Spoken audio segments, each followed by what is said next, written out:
What's up, Mike Pereira? The legendary Mike See him? Pereira. There he is. There he is. Thank you for Legend. joining us. What could be legendary about me? Nothing. Nobody wants to even hear from me usually. Have we ever heard of a referee being called legendary? I mean, referees get a lot of scorn. That's about it. You don't get a lot of love. Yeah. Did we lose him? Yeah, love it. We may have Did lost. we lose Mike? Nope, he's back. He's back. Little Okay. lapsing connection, Oh. but there he is. He's back. There you go, Mike. So I'm curious, like, what made you decide to be a referee when it all started? Was it something you wanted to be as a kid? Did you want to be a player, and then you said, I'm not good enough, I'm going to be a ref? What happened?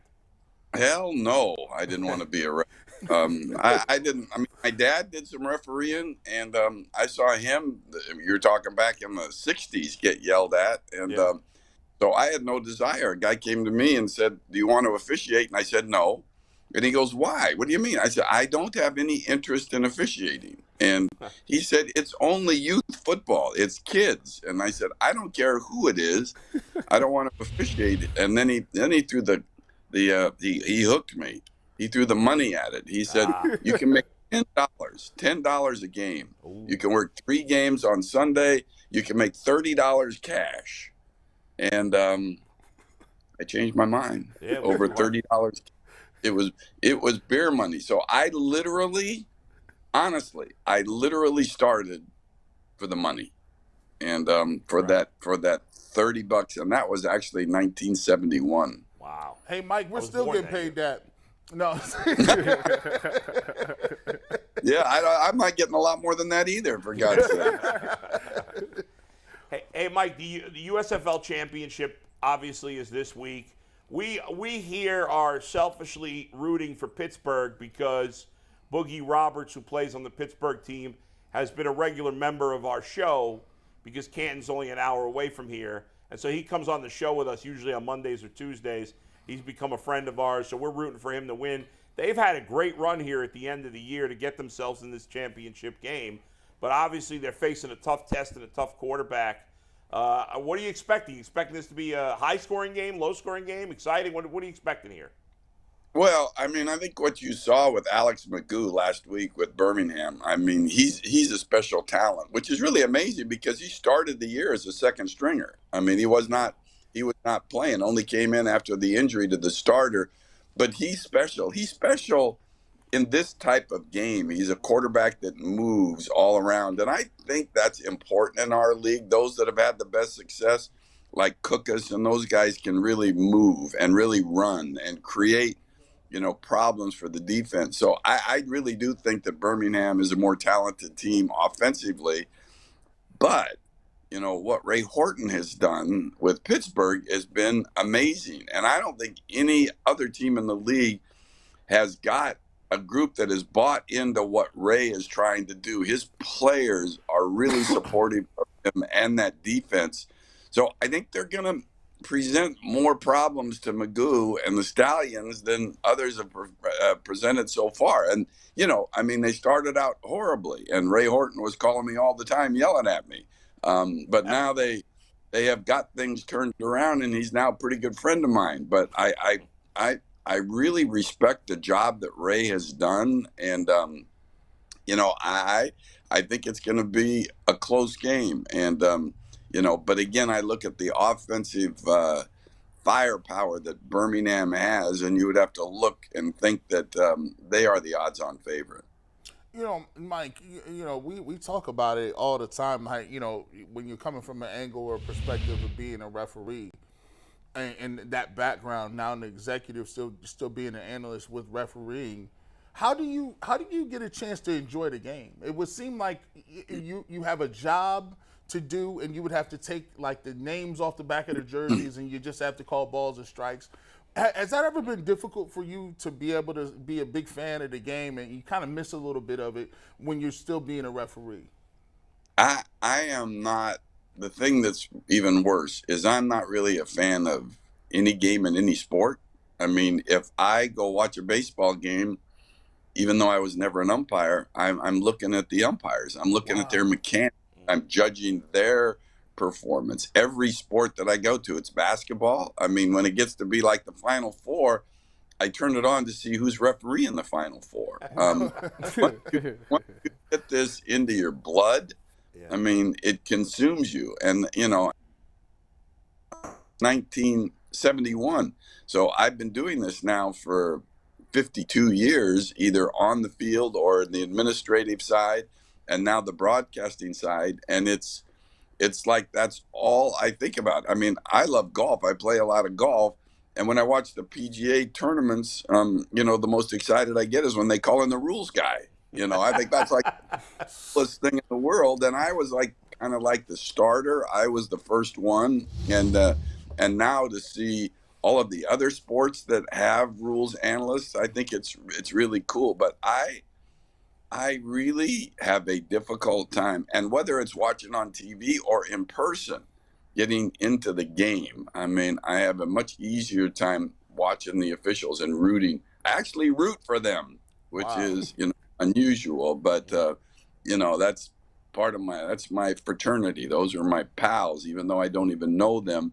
I know the difficulties and what they go through. And so, yeah, that's the way sports has gotten for me. And just a quick another thing. I remember watching this a couple years ago. There was a strike with the referees. Can you kind of talk about, the plight of the referees and wages? And because to be truthful, they're a huge part of what the game is on the field. Have wages gone up? Have they been able to, have more benefits? And now could you possibly be a full-time referee and earn enough living to take care of your family and don't have anything else? Well, I think you're practically full-time now, quite frankly, with what they make you do. I mean, it's just that you're living at home, but, you have a blackout period that goes for a couple months where they leave you alone. But, beyond that, they're sending you rules, tests, videos, and all those different things. But, I think the gig is a good one when it comes to money. And I know the officials will always say that they're worth more. And I think they probably are. But, if you look at it, from the standpoint of the amount of money they make, the veteran guy's going to be making about, to the tune of maybe 300,000, something like that, 325,000 at the top end. And the rookies certainly make a lot less. It's based on longevity. But the thing is, when we went through those strikes, I mean, it was pathetic. They weren't strikes; they were lockouts. We basically, the league locked them out, and what we found out was they are good, and we had a hard time finding anybody that could even approach their level of officiating. I mean, when I went through the one in 2001, I'm telling you, I was bringing in ex-SEC guys. I was finding them in bars. I mean, they were like, we're getting the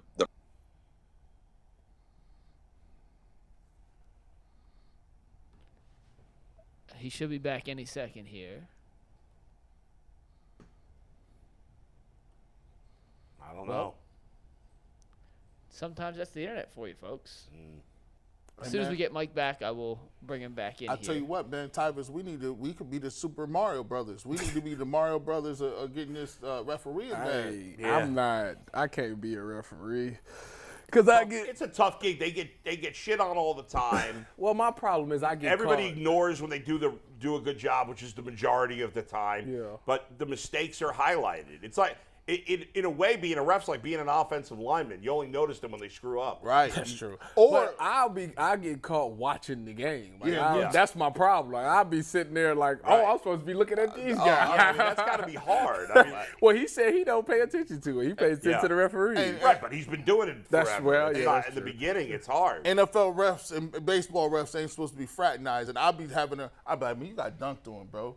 You hey, Then you on up there top of holding, that, We bro. got him back. I'll be We got him biased to back. DBs. I wouldn't call a pass interference ever. Yeah, it is tough. Mike, I was just saying that we lost you for a second, but I was just saying that it feels like being a ref. You guys must relate to the offensive linemen because officials are really like offensive linemen. Nobody notices you guys unless you screw up. right? Like it's the same thing with the offensive lineman. A left tackle could win 99% of his plays, but he gives up that sack, and that's the only thing we hear about. Same thing with you guys. You can get it right 99 out of 100 times, but you screw up that 100th call, we say you're an idiot. That's what that's how the fans react.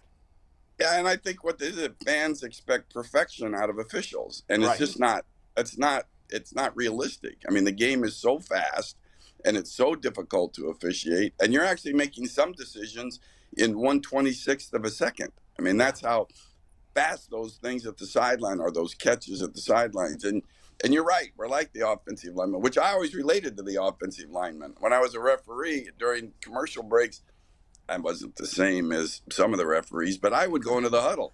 And I would, not only would I just kind of yuck it up with them a little bit, but then, those offensive, you pass a little gas there, and then everybody blames it on each other and not the referee. The referee would never do that.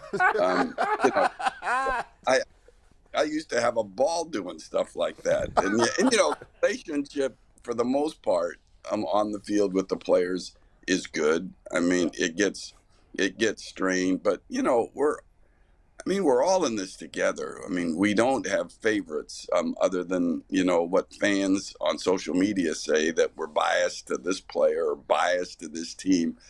We just want to get out of there with nobody talking about us. That's the key, as you said earlier. We don't get the recognition. We don't want the recognition.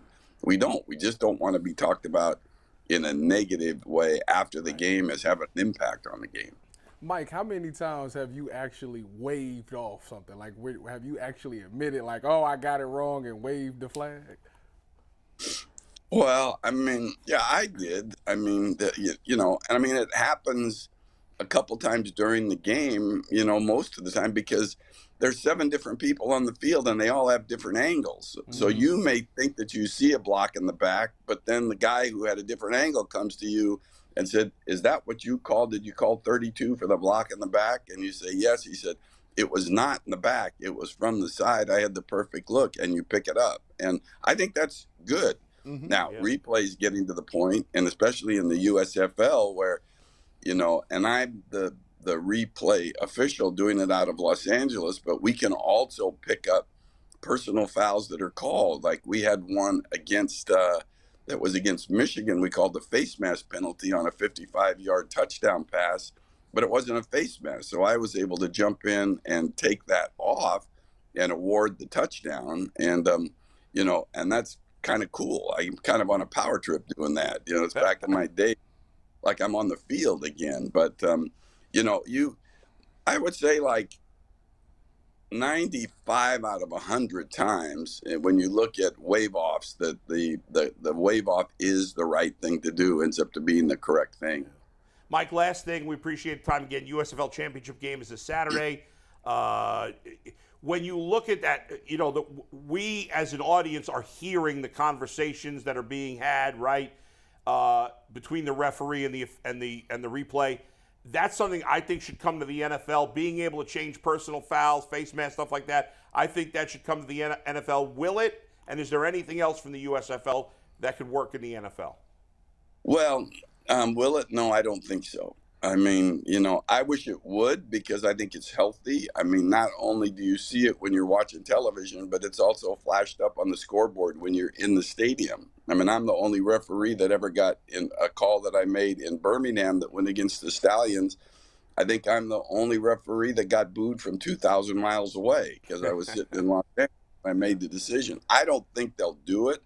I mean, they prefer not to talk about officiating, whereas we prefer transparency. So I don't think it's going to happen. I do think they'll look at some things, like they're so concerned about the kicking game, as you know. The change this year about signaling for a fair catch on a kickoff, you can get the ball at the 25.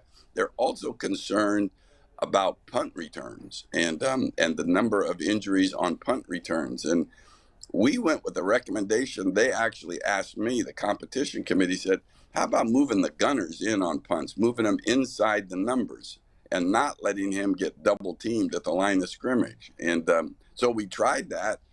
And this year on punt returns, both setting up for the punt return and then on the return itself, we had 0 concussions. And, it may be the fact that the Gunners aren't getting double teamed. Yeah. It may be that they're not flying down the field as quickly.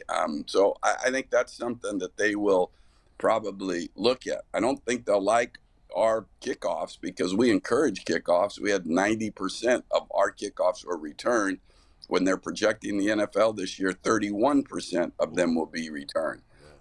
We like the returns. We haven't had an uptick in the normal number of injuries on kickoffs, even with 90% returns. So we're happy about that. But I don't think that they will ever go the opposite direction from where they're going now, which is to have fewer and fewer kickoff returns. Mike, great stuff. Again, everybody will be watching Saturday night, the championship game of the USFL, Birmingham and Pittsburgh, of course. There you go. Thanks, Mike. We appreciate the time. Thank you for joining us.